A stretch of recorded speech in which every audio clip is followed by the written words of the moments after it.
This is going to be one big oh heck no movie review that I will never forget in movie history.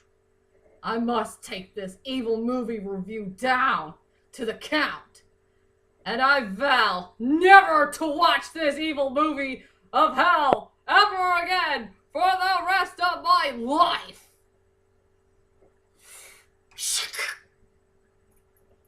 Oh, hi, ladies and dudes. This is Rebecca Lynn Barkley, aka Boobop197. This is my review for today.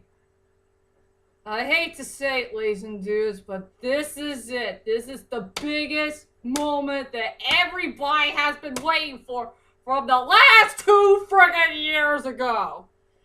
That I'm finally gonna do my very first oh heck no movie review! And this movie review I'm gonna do today will give you big giant nightmares for the rest of your life. And it features my favorite actor of all time, the old great and mighty Liam Neeson. This is one of his worst movies of all time, and I will never forgive that idiot director and screenwriter Paul Haggis. I'll never forgive him for what he had done to the old great and mighty Liam Neeson by putting him in this very stupid movie. Which movie that I'm talking about for today? Well, here we go. My very first oh heck no movie review I'm going to do for today is Third Person. And I will do it in a 2-part event. For part 1, I'm going to go ahead and tell you about the main plot of the story and what's the strongest points and the weakest points of the film. And then in part 2, I'm going to talk about the characters and my final thoughts of the film.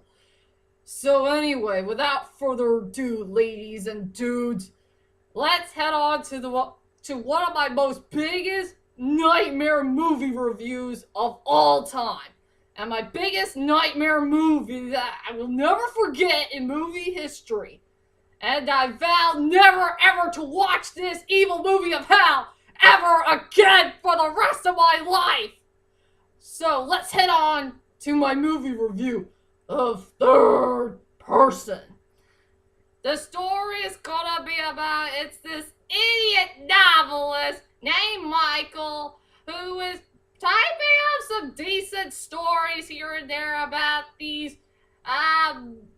3 main love couples, 3 main cities, and very type of romance stuff. One is the best, the other is awful, and there was a love couple who's having trouble with their relationship. We got one good story that involves a Jewish dude who is an American worker. He fell in love with this Puerto Rican girl who wants to see her daughter again while she's on a vacation in Rome. There is a troublesome story in New York City where there is this young woman who wants to see her son again since during the accident that she did not commit. And the last and final one is my worst nightmare story, where a stupid novelist is having an affair with a whore. And a very terrible one indeed. And also, this story is so darn confusing, and there's too many plot twists going on. So that is it. That's all I can say about the main plot of the story of Third Person. And I guess everybody wants to know, and I'm sure everybody's so darn antsy about it. What the heck do I think about this movie called Third Person? Like I said, this is one of the worst Liam Neeson films of all time! And truly his biggest, dumbest movie ever! But in another way around, this movie is kind of decent. Well, to tell you the truth, there's only 4 main things that did rescue me for enjoying this movie. Just 4 things. One is Amina Kunis' performance as Julia, if I remember right. One is that really cool Jewish guy, I forgot his name, who played Scott. I love the cinematography of the film. It was pretty well shot, and I love all the sceneries and highlight moments of the film. And for number 4, I do enjoy the score.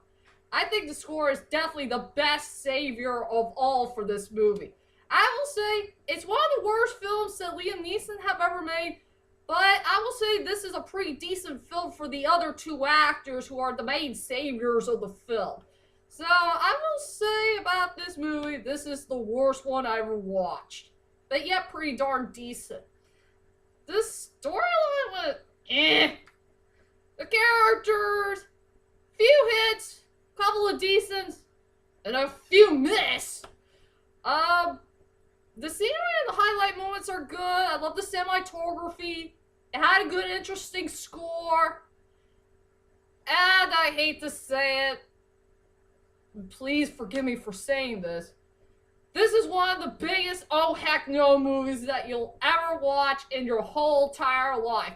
And I focused this movie very carefully because there are so many oh heck no moments that you need to find in this movie.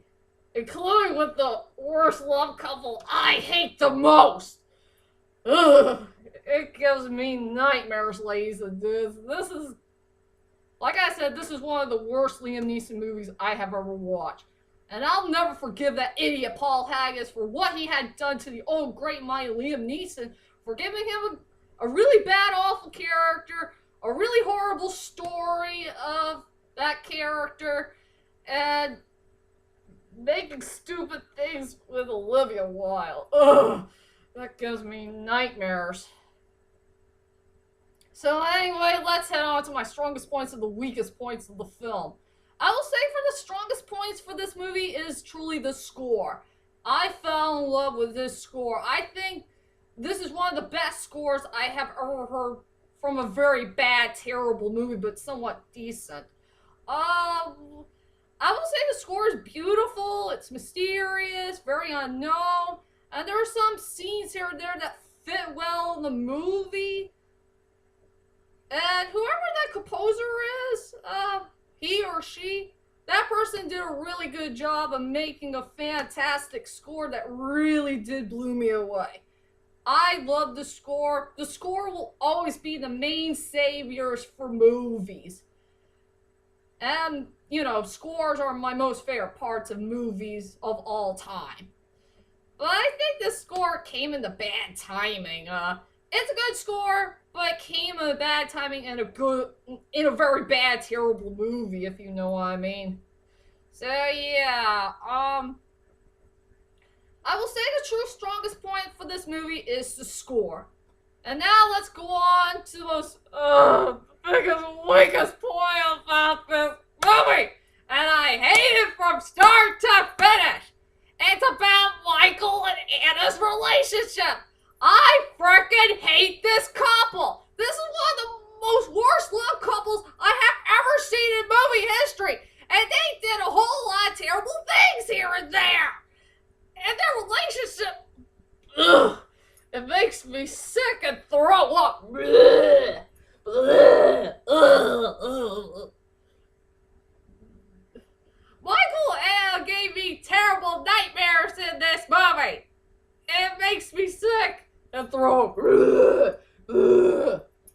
And I hate to say about these love couple, they released so many oh heck no moments in this film. And I counted like 12! There were 12 oh heck no moments that they did in this movie! But I will go with the 2 worst oh heck no moments I will never forget in movie history. One is I refuse to see it, to believe it.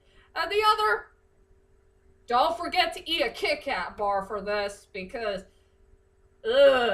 be careful what you see. Okay, for my 2 biggest maddest, I really hate those 2 scenes. That gives me nightmares.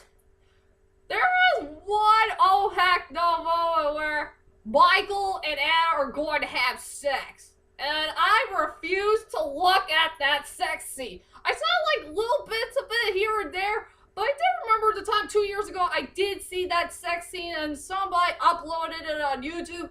And oh boy, that sex scene gives me nightmares. I will never forget what happened in that sex scene. There was a part where that whore Anna visited Michael's suite door hotel thing. She was discussing about things here and there about if Michael's gonna check out that stupid short story of hers, and she asked him dumb questions, and there was that horrible kiss on the chicks, kissing on the chicks scene. That creeped me out. And then Michael decided to go in the hallway, grab Anna, and take her to that bedroom. And, no! I'd rather get rid of that horrible sex scene that makes me sick and throw up. Ugh. That sex scene will give me nightmares from now on. That was one of the worst sex scenes I have ever seen in movie history. That was the first, one of the most biggest oh heck no moments I'll never forget in movie history. And the second oh heck no moment I will never forget in movie history is the part where Anna had stolen one of Michael's robes, and she took it by accident for some no reason. Michael said something, he already took a shower, and then he asked her to take that robe off, and then she began to show her naked body in public. Ugh. That woman is such a whore. I hate that character to death for being such a whore and taking off that robe and show in front of Michael at his hotel door. That is so disgusting. Makes me sick and throw up.